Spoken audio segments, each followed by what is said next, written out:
A once major WordPress marketplace is now shutting down.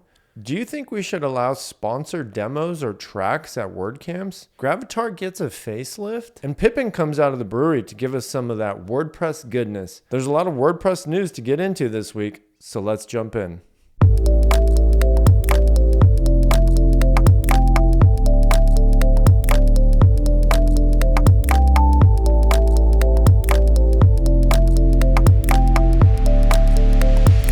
MOJO Marketplace used to be one of those brands in the early 2010s that you would see at every WordCamp as one of the major sponsors.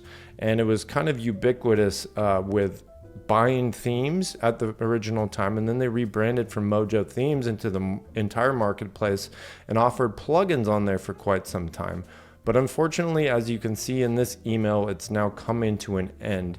They emailed the MOJO community and said, hey, we're immensely proud that our developers and customers have benefited from this incredible marketplace over the years. But unfortunately, the run's now come to an end, and it looks like the MOJO Marketplace is going to be sunset on December 31st, 2023. And the MOJO Marketplace website is actually, oddly enough, still online right now. You can go to Popular, you can navigate, and you can actually buy this theme still, it appears. I haven't actually tried checking out of it yet, but it looks like this checkout and login is still working here, as far as I can tell. I do not have an account. I've never purchased anything from MOJO Marketplace. I was always buying from Envato, ThemeForest, Code Canyon back in the day. Speaking of which, they appear like they're doing okay now from the outside looking in with Envato Elements.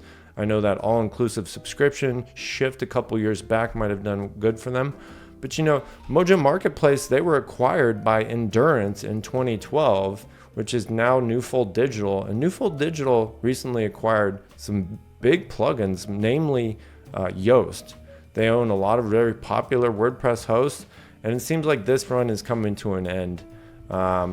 Unfortunately, I can't find too much more information on this. Is really breaking news here. I just learned about this within the last couple hours, and it seems like some of the original posts are coming out. I can't even find any articles on it. As you can see on the website, there's no information about that going away. But if you look at their Facebook profile, they haven't posted since 2018. Their blog, if you try to visit their blog, it's seemingly broken. So it appears to be the end of an era. If you're using a solution for MOJO Marketplace, a theme or a plugin, it's time to find an alternative or maybe ride it into the sunset as long as you can. But it's not going to be working for much longer if it's not a block-based theme for full-site editor. WordPress is really good about backwards compatibility, but you should definitely think about updating it sooner rather than later. One thing I want to note is it's not very much it's not very much lead time to give a sunset notice within 30 days. Typically, you'd want to see something like 6 months for the community. So I do think they could have done better as far as the lead time goes.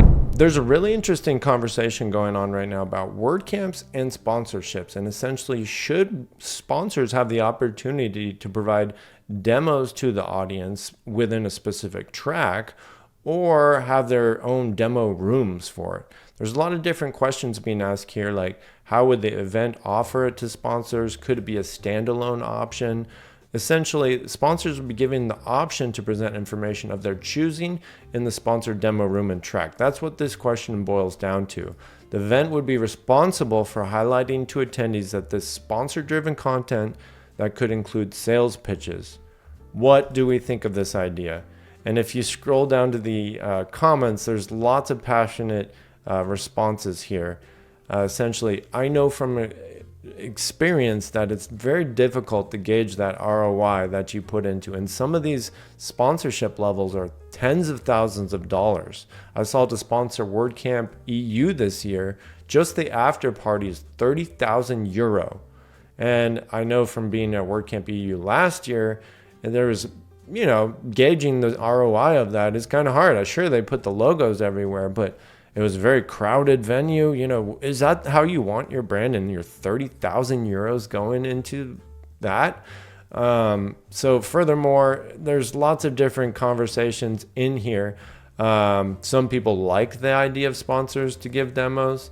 Some people are really against it and have concerns about it, but ultimately it's a very important conversation to have because events are getting much more expensive, sponsors are pulling back, WordPress and the market share is getting a lot more competitive. Everybody's fighting for that dollar or that euro or in multiple instances. There's lots of different competition. WordPress itself is still an enormous market share, but essentially there's a lot more players in the game, and WordCamps are not that grassroots event that they once were. We've grown up, and essentially if you're not doing a little local WordCamp anymore, you have to consider that ROI piece, because otherwise it's going to be very hard to fund that WordCamp. There's unions that need to get paid. There's vendors that need to get paid. There's a lot going on that needs to happen. And logistically, it's very difficult to put on a WordCamp without having that sponsorship dollar there. So I highly suggest you get into this conversation. There's a lot of information about, some ideas from South by Southwest, different disagreements, agreements, and the pages go on. And this was just posted yesterday, so I expect to see a lot more information from this. So check it out.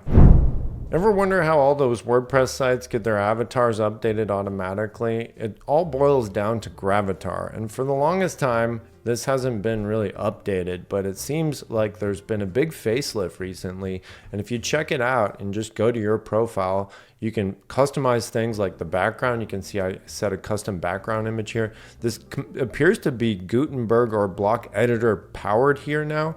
You can go into the About section, update your display name, change your avatars around just like we used to, add verified accounts in here. One namely missing is Facebook. I haven't seen Facebook on here, but you can also add your WordPress account and confirm that. You add your GitHub. You can even add wallets into here. So PayPal, Venmo. So it's become kind of like a link tree here. Some of the design settings, you can just basically add or remove a background. And it's kind of really cool what they did here. You can even add additional images here. You can see I added 4 here. And it provides you a much better page on the internet than just a little profile now. So I'm glad to see some work being done here. I think this has been an untapped resource for Automattic for a long time, so I'm glad to see them doing some work on it. And another bit of WordPress nostalgia, Pippin Williamson, who used to be one of the rock stars in WordPress, still is actually, came out and gave an interview with Matt Medeiros from the WP Minute about what life after WordPress, selling a business, and beer is all about. And this is a really good 50-minute interview, essentially, where you can get caught up on Pippin Williamson, find out his thoughts on WordPress after leaving and taking a look at it now from a different lens, and to hear some of the struggles with being a business owner, and being very clear that his reasons from moving on from WordPress boiled down to prioritizing time with family. And I know when you're running a business, you're so concerned about the bottom line, growth year over year, it can get very difficult and very stressful. So, he describes the hamster wheel of building and maintaining products, and he has 0 regrets about leaving. So that's pretty big. So one regret he also goes into is he does wish there was less team turnover. He did sell a lot of the products to Awesome Motive. That includes Easy Digital Downloads and I believe Affiliate WP.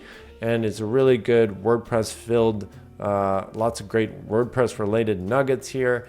So I highly suggest you listen to this on the WP Minute. And for our final bit of WordPress news this week, we have Spencer Foreman back, and he just got done interviewing Matt Mullenweg. I just covered that in a previous week, and that was a really exceptional interview. But essentially now he's chatting with Syed Balkhi from Awesome Motive, the company behind some of the most popular WordPress products out there. And essentially people in the WordPress community have a big problem, some of them, with how WP Beginner, which is one of the more popular blogs, markets and cross markets their own products, and seemingly has these listicles that are very misleading. And within the plugins themselves, there's some upsells that don't rub a lot of the WordPress community users and other plugin authors, competitors in the right way. And Spencer has been also critical about some of that as well. And so I hope to see this interview happen. They essentially had a private conversation. Syed is a good guy. I've met with him many times over the years. I've sat through multiple presentations from him and gathered a lot of marketing insight from him. So I don't doubt that he's charming, incredibly smart, and passionate. And he has done a lot for the WordPress product, or the WordPress community, the WordPress project, I should say. And so I hope to see this interview come out. If it does, I'll be sure to keep you updated on it, and I'll keep my eye on it for you. Thanks.